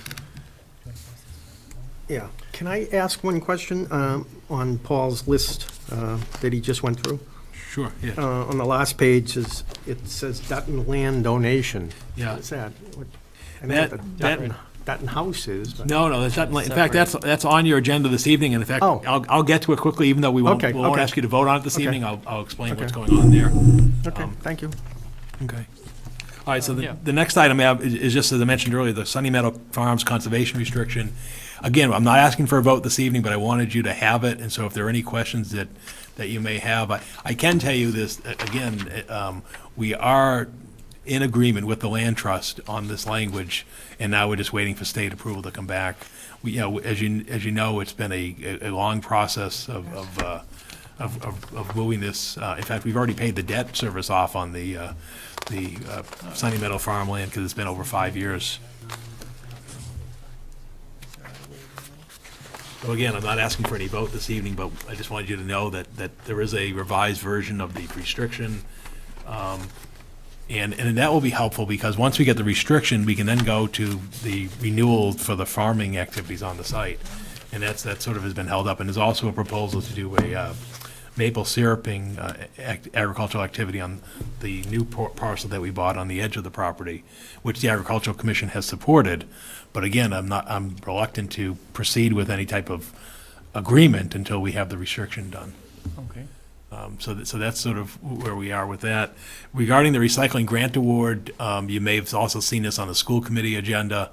The town, with Nick Parlay's efforts, we did receive a recycling grant award to improve the recycling efforts in the schools. And obviously, we've had cooperation from the school administration, you know, with the new principal at the high school, Steve Murray, as well as the new superintendent, and obviously with the support of the school committee. So we had a $23,950 grant for school recycling implementation assistance. And again, we think that will just help the activities there with the school. So I want to publicly thank Nick and the school administration and school committee for their support with this. So Paul, that would be basically for maybe barrels and stuff, especially mine? Yeah, exactly. More Yeah. containers and recycling efforts. Again, if you think of what activities at the schools, Yeah. aside from food waste, most of what they do is recyclable, and even the food waste can be recycled in a different direction. So we're really trying to step things up there at the schools. And then the last item I have, and it goes back to the whole community compact topic that Evan spoke earlier. This is a regional transportation community compact with the Middlesex 3 Coalition. What this has done, this has gone through all the communities, and we've also met with Sean Cronin, who's the state official who's responsible for the program at the Department of Revenue. And what this has done, it's going to address the transportation challenges along the corridor. And it has to do with really trying to coordinate the efforts of the two regional transportation authorities, the LRTA and the MBTA, that serve the communities along Route 3. And it's a way of providing assistance across the two transportation authorities, but also trying to meet the real transportation needs of companies, because you now have a large number of employees who are what we would call reverse commuting, residing in the city and coming out to work in the Route 3 128 corridor. And also you have a demand even for employees from like Lowell as a city to go work at restaurants in Burlington, you know, the expansion that's gone on there. So we've had the discussions with the state officials, with the Route 3 coalition, and I imagine this will be coming up in our neighboring communities of Westford and Tingsboro and so forth, that we're looking for a vote of support, because under the coalition community compact, each community board of selectmen has to vote to support the compact for it to move forward. This one just seems to make sense, given the challenges. I mean, it's clearly one of the major issues for employers in this region is transportation, is getting people to work and from work. And because, you know, there's only so much you can do with the existing highways. So that's what we're trying to do, is find out what can be done. The LRTA has done some work on that, you know, particularly with the North Borough Station to help, you know, some of our companies along the 129. It's only 5 minutes away, so they provide some extra route service with the road runners. But obviously, as you said, there's more and more studying being done. Can I just ask you a question? Sure. On the Middlesex 3, how many communities are involved in that? There are 9 communities. coalition? 9 communities. It extends down to the 128 corridor with the Burlington, Lexington, all the way up to Bedford, Billerica, Chelmsford, Lowell, Tingsboro, Westford, Tewksbury. I don't know what the count is at that, but that's basically everybody along the corridor. 9. That's 9, yeah. Thank you. So you need a vote this evening? So I just need a formal vote for the board to support again, there's no financial commitment from the town towards this. It's a way, as Evan described earlier in the local one, it's a way of obtaining the state's assistance. What will come from this is there'll be this support, and I would expect sometime after the first of the year, the lieutenant governor will come out. There'll be some ceremony along Route 3. You'll all be invited to it, and then there'll be periodic reports over the next several months in terms of the achievements of the planning effort. And I suspect the same thing will happen with the one that Evan submitted earlier. She will come out and schedule a ceremony, and it's part of the administration's efforts to work with cities and towns. Questions for Paul? No? Great, thank you. I would entertain a motion. Move that we approve the Middlesex 3 Regional Transportation Community Compact regionalization/shared services best practices, as stated in documentation I'll that will be second. provided. Thank you. All in favor? Aye. Nays or abstentions? That's unanimous. Great, thank you, Paul. Any other reports? Yeah, just real quickly, the next item has to do with the amended home rule petition, the town hall liquor licenses. As I mentioned quickly earlier, this was approved by town meeting at the 2014 fall annual town meeting. It made it through the Senate, and then we got hung up in the House committee with the chair of the committee and House counsel. And their concern is they wanted it slightly modified, and you can see the modifications are underlined. It's basically their concern was if the town was going to hold the licenses, they wanted the Board of Selectmen to have another entity to turn to in terms of the administration of the license. Okay. Because in essence, if there was a concern or an issue, you'd be holding a hearing on yourself. And so that's why we said, well, why don't we use the respective advisory committees for the 2 facilities? And they said, that's perfect. And under the home rule petition, you have the authority to modify the petition, in a minor manner such as this. So they're looking for a formal vote so that we can certify tomorrow. And they inform us that they'll deal with this in informal session to advance this. So what they're awaiting is that your vote to approve the change as presented.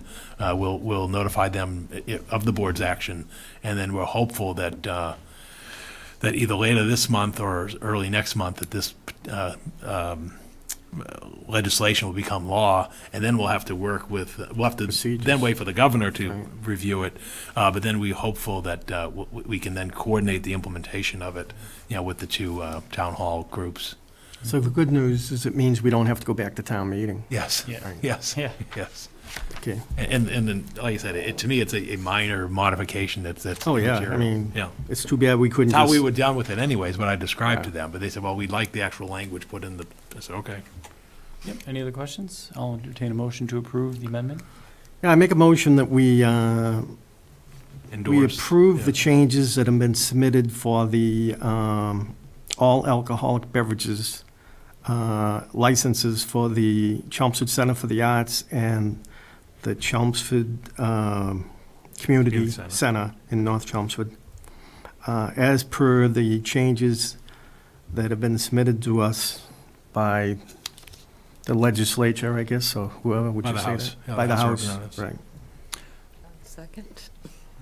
All in favor? Aye. Aye. It's unanimous. Thank you. Good, tell 'em we want our licenses next week. The next item I have, and again, I'm not going to ask for a vote this evening, but it has to do with the Dutton land. And we received back at the end of October an offer for the from the Dutton family to donate a portion of the property adjacent to the rail trail. And all they asked in exchange for the donation of the 2.12 acres was that we put up a plaque recognizing the family donation. Those of you who have been involved with the Community Preservation Committee, you know this was part of a larger land preservation effort that was attempted there. So what I've done is I've just highlighted in gold, and it's kind of hard to see even on the projection, but it's that sliver of land that you see in the center there outlined. To figure out where it would be is if you went out to High Street by the rail trail, you would see this land that's to the left-hand side or the 110 side, and particularly this time of the year, you can actually see down the whole corridor. It is dry. It really would be conservation held because the width of the property to the front really precludes it for any type of, public access in terms of like vehicular parking or that type of thing. And again, the effort is for conservation. So because this is for no financial consideration, how this works is the family can donate the land to the Conservation Commission. Under state law, the Conservation Commission can accept it subject to your approval of their acceptance. So the Conservation Commission will be meeting next week.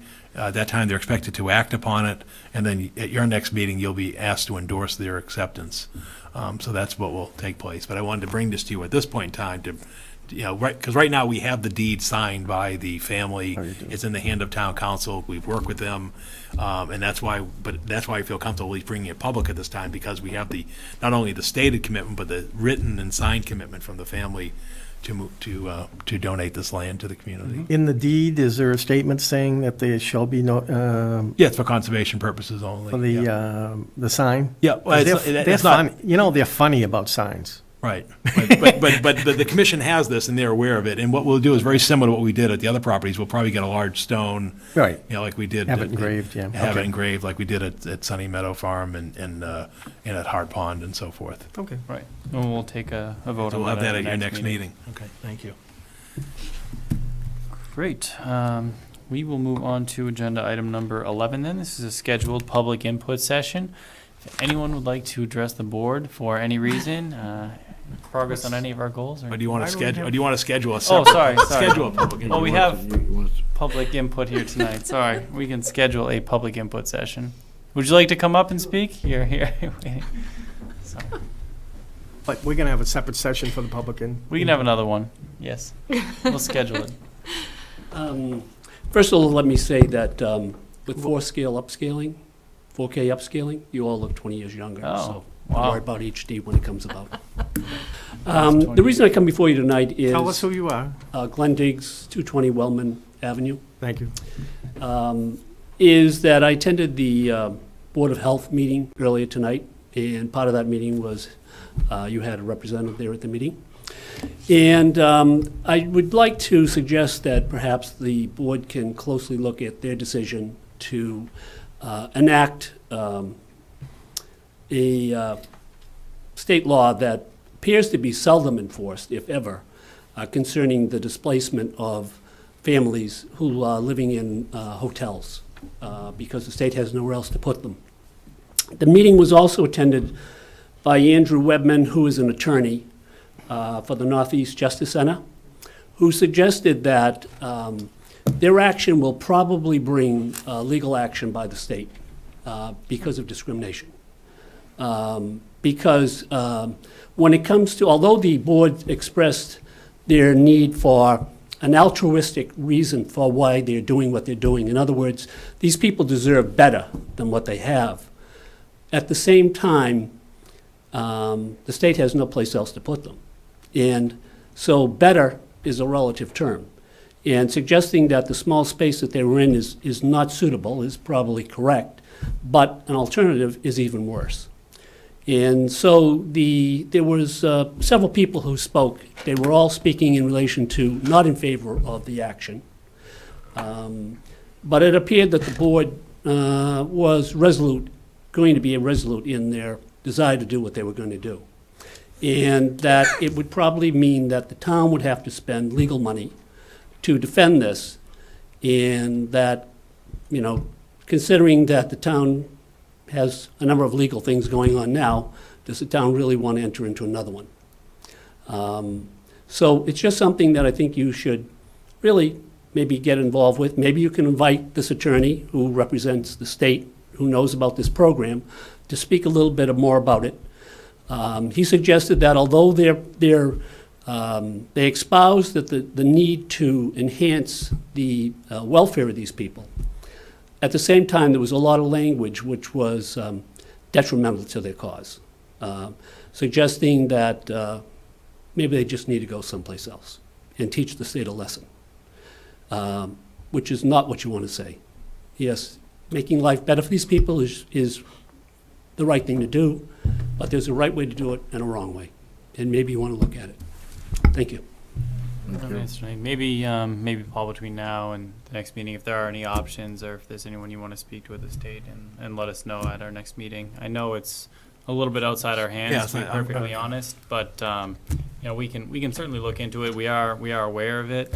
I was through my liaison reports gonna mention this tonight and actually recommend that Richard Day or the doctor's name, I forgot. He's the current chair.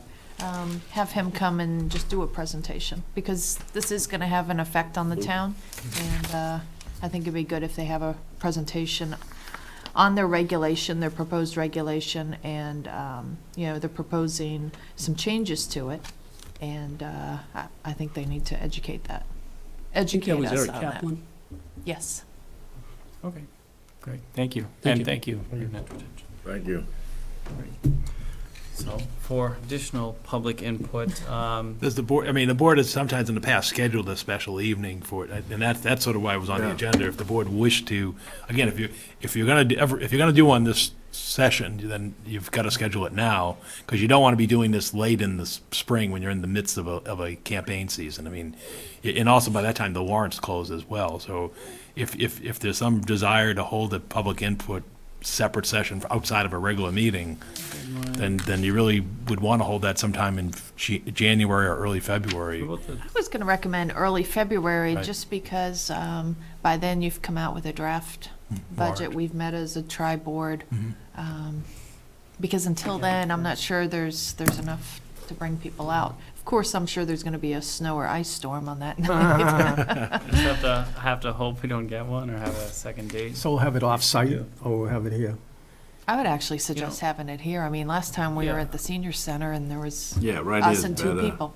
Yeah, people are, I think, used to this location, and we never have more than, the room can support over 40 people if we really need to. Plus it's an added expense for the senior center as well, when they have to put the additional janitors on and what have you. So.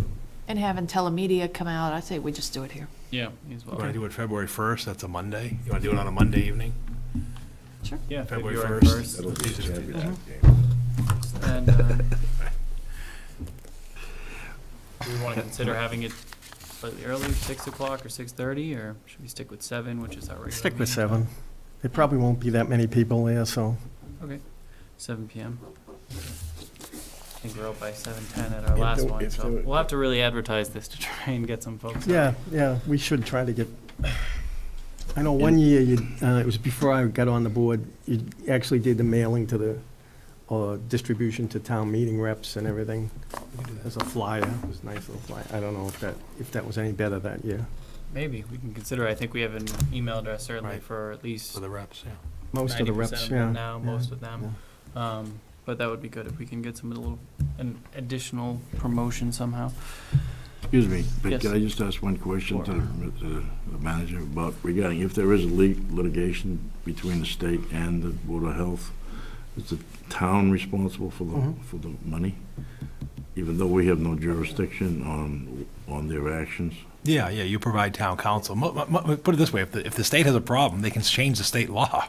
Yeah, no, I understand that. I'm If just there's a saying. dispute over the state law or the implementation of it, as you know, we're subservient to the state. What the Board of Health seems to be, as you heard earlier this evening, was the enactment or the implementation of a state law or the utilization of a state law that's rarely utilized. If that's the case, the state can quickly resolve that. I think in the broader context, what's more likely to happen is the governor and the legislature are going to come forward with a plan probably over the next 6 months on, again, how to continue to address the homeless problem.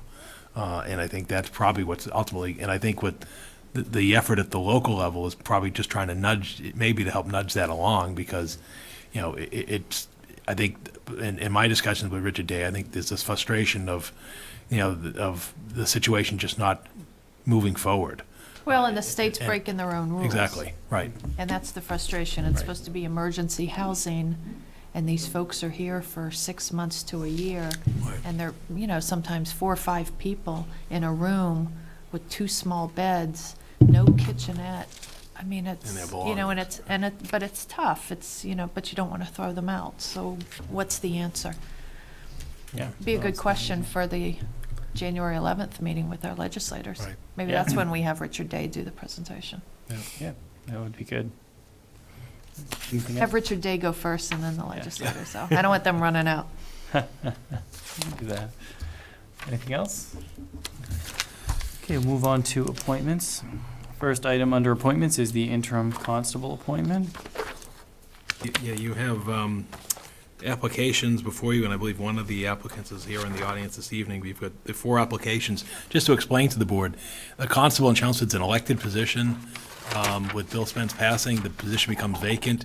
You appoint to the town election, and then what will happen at the town election, in this case, the term was up anyway, so there'll be a full 3-year term at the April town election, and nomination papers for that seat will be available the first Monday in January, the 4th, through the early February, and then obviously it would go to the ballot. So in essence, you need to appoint somebody to get us there, because and on the government side, you know, we need to be posting in the next few months the town meeting warrant, as well as we have a presidential primary and town election warrants that have to be served.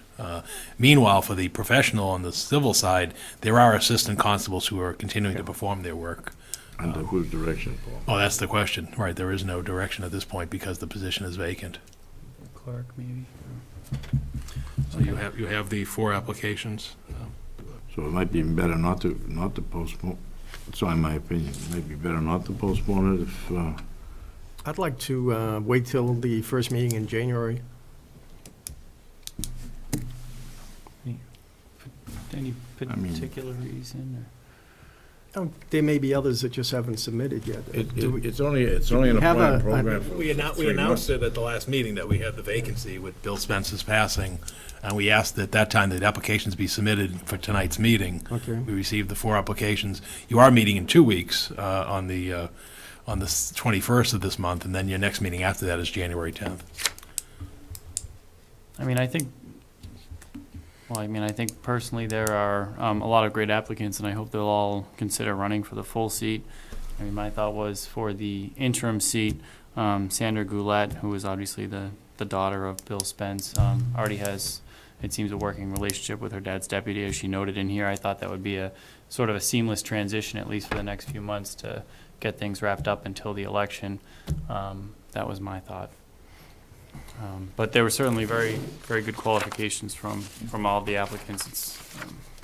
Well, that's certainly an interesting approach, because does she plan to run for constable in the spring? My understanding that she does not Okay, so she's just looking to finish out the term. finish that, Yeah. okay. Might make things a little more fair during the election if she does. Bobby been doing a little bit well with it for her dad while he was doing his illness a little bit. I mean, she's probably pretty familiar with it. I mean, they worked together in the store as well, so.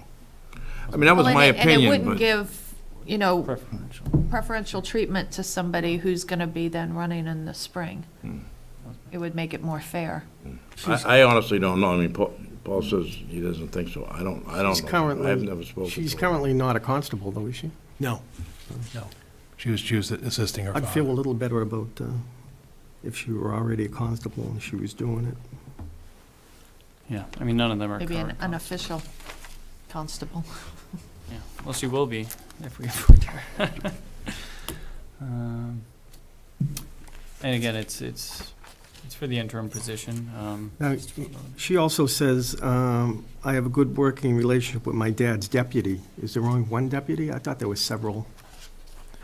There are, I think we appointed 5 deputies. Yeah. But I mean, there may have been one person who who Bill Who was the more primarily dealt senior with. yeah. person? Right. Again, that was my thought. If anyone has any, we can take a poll, actually, the board, there's 4 applicants, we can each vote for one person. I'll just make a That's motion. easiest. Okay. I make a motion that we appoint Sandra Spence-Goulet as interim constable. Is there a second? Second. It has to be a roll call vote. It was seconded. Yep. You seconded. Now, isn't there a candidate in the audience? Yes, there's one gentleman, what is your name, sir? Mr. Chairman, my name is Mick Thompson. Mike Thompson. He's here this evening. We can, Oh, sure, would you speak. like I'd like to hear from him. I was unaware that the daughter of the deceased constable was actually running for the interim position, so that's kind of odd. I feel kind of bad now. No problem. Um, Well, anyone can run, and that's our hope. Thompson. So I live at 180 Kingsborough Road in North Chelmsford, Massachusetts. I'm going to present you guys some letters. Did get the email, thank you. Appreciate it. Great, thank you. I have a really good working relationship with constable associations. I have the support letter from a constable who's in Springfield, Massachusetts, and I have some letters of support and endorsement from some registered voters in the town. This is an interim position, so I would take over the seat, and I would, at that time during the time, I would make a decision in my mind with talking to my wife, of course, if I was to run for the full election. I have outreach to a couple of other voters, and they seem to have strong support. I actually never thought about the position until some of my friends who live in the town came up to me and said, Mr. Spence passed away, and we think that you would make a good candidate for it because you have some history in it, you have working with it. I was an intern at a law office. Subsequently, because of that, I did a lot of the paperwork and filing for it. I then was also hired by a constable who I worked with, and I was a full staff member with him. And because of that, I got very familiar with the association and other constables. And that's really it. I would appreciate you guys to, I hate to say it, but to reconsider your guys' motion to allow the daughter to be interim constable. It's very stressful. And I have the time availability, I have no time constrictions. Thank you for giving me the time, and I appreciate your guys' service to the town. Great, thank you very much. Thank you. I mean, definitely, he is one of the a handful of applicants that's definitely very qualified. It's up to members of the board. I mean, my opinion is still, it seems Sandra mentioned also having a lot of time, and I think it would be a good idea to not give anyone, like we said, a crack at the apple before the election, but this gentleman is very qualified, so if the board feels differently, I would understand. But there is a motion on the floor unless someone wants to reconsider It it. has to be a roll call vote Right. because you're filling a vacant elected seat. Okay. And I am going to keep my motion, but I do want to say thank you very much, and I am very impressed by your application and the fact that you had the references. So if you end up not being the interim constable, I certainly highly encourage you to run in the spring. Great. So I'm going to take a roll call. Start with Selectman Askenberg. Yay. Ms. Merrill. Aye. Well, Aye. Aye. I Okay. was For, Sandra.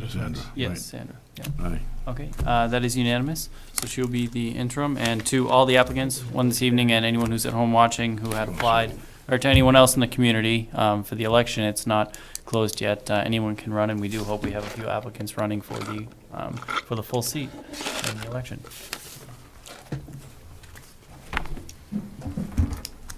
And then the only other matter under appointments this evening is, as I mentioned earlier, is follow-up from the discussions from Evan and in my report. We are seeking to move forward with the Center Village Master Plan Implementation Committee. The term, I would think at this point, give an 18-month term through June of 2017, and it would be the same membership as was the original committee. The only vacancy at this point now was Kathleen Howe, obviously has passed on, so but all the other members have been contacted and wish to continue to serve in this sort of next phase capacity, similar to what we did with Vinyl Square when they completed their work, and we're now working with that committee to realize the planning efforts in Vinyl Square. So is there an opening? Yeah, there would be. We could add, right now, as you can see, there are 6 names. The original committee had 7. And obviously Evan works with them in the staff capacity. So yeah, if there's somebody who wishes to be added now or at a future date, we can put it on our list of committee vacancies. Okay, any other questions? Is there a motion? Motion to appoint the following people to the Center Village Master Plan Implementation Committee, ending 6/30/2017. Where did my names go? Oh, they're there. Peggy Dunn, John Hanley, James Lane Jr., Ann B. McQuiggan, Brian Malisi, Jonathan Moore. Is there a second? I'll second. All in favor? Aye. Nays or abstentions? It's unanimous. It could become a very active committee again. with all the- Janet, you interested in that? No, I'm only saying, because if you're not, I may put my name in for it. Okay, I don't know. Or maybe there's somebody watching. I Yeah. mean, if I was interested, quite honestly, I'd wait for it to be posted, and I'd wait till I left the board. The only reason I suggested is because Jim Lane was originally appointed, and he was a selectman at the time, Yeah. so. After, He's still on it. He No. he was on No. there after. He was appointed before. or no, that was the historic commission, I Right, remember. Right, Oh. so, anyway. No, I mean, I tend to defer to if there's a resident who'd like to be on it. I think That's it's fair fine. to let them be on it first. Submit your applications. Yes.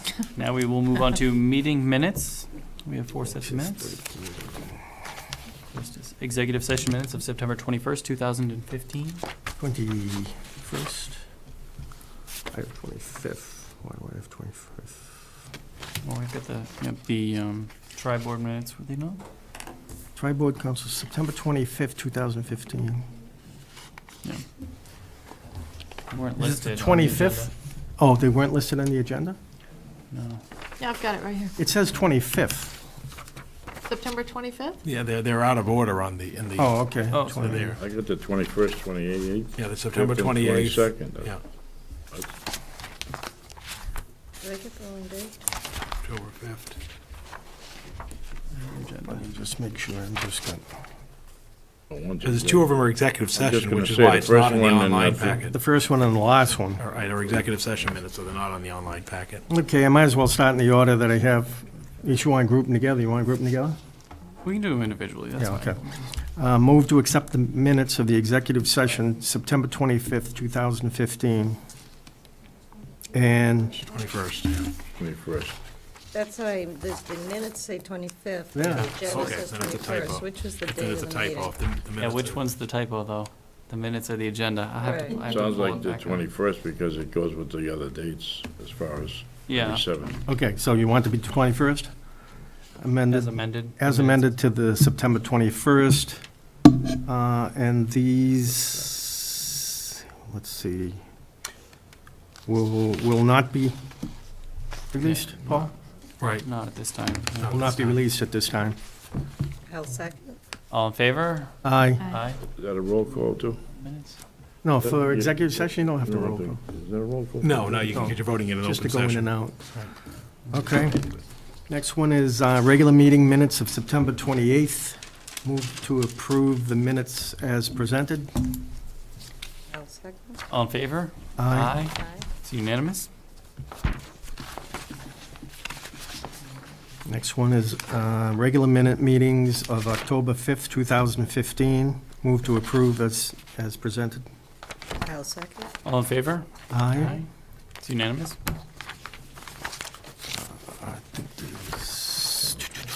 And just the last one, I guess.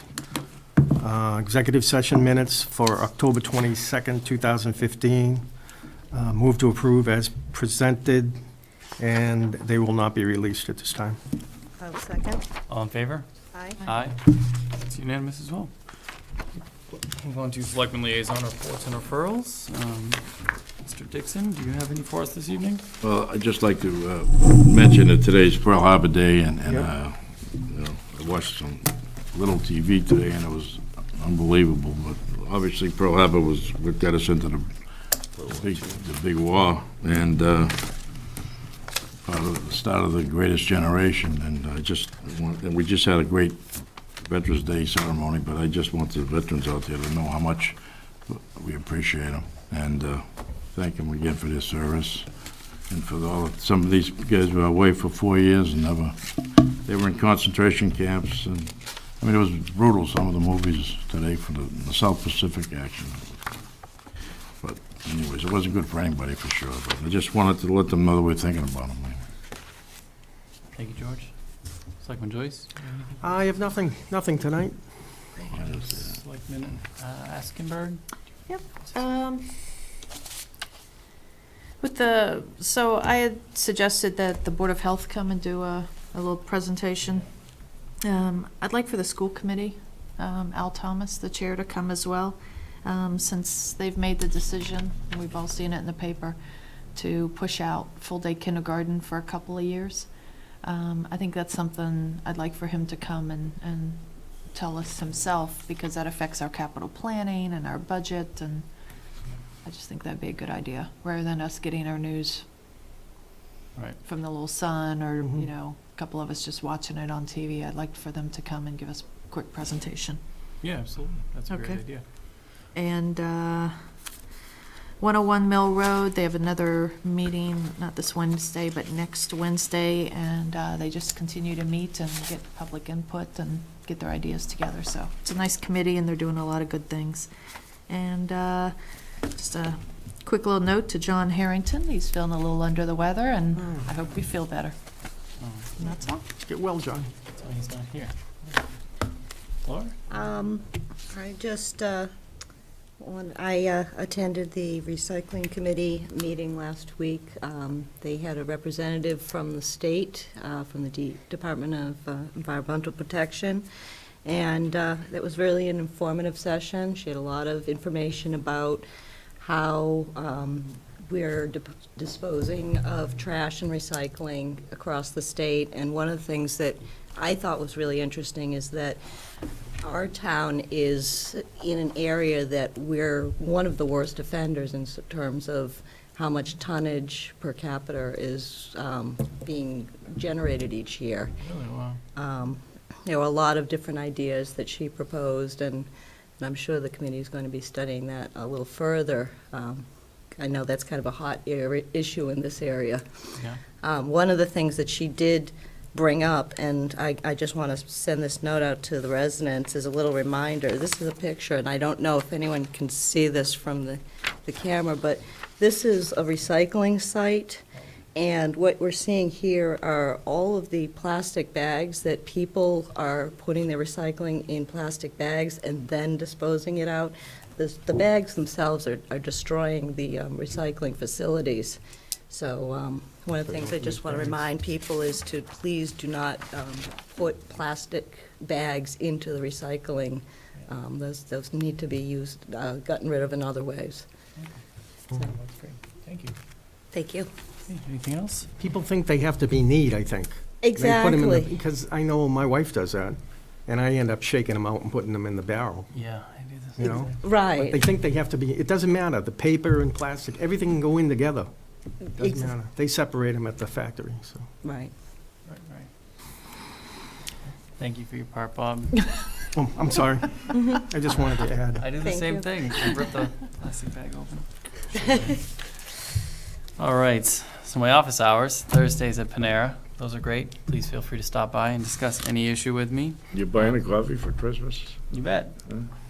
Won't be there on Christmas, but For the Christmas the season? rest of the Thursdays. We'll go together, see Yeah. if he buys, okay? Get you a pumpkin spice. Is it too late for that? You think you missed For it? me. I was giving out those during the fall. Okay. You gotta stop by, George. Say hello.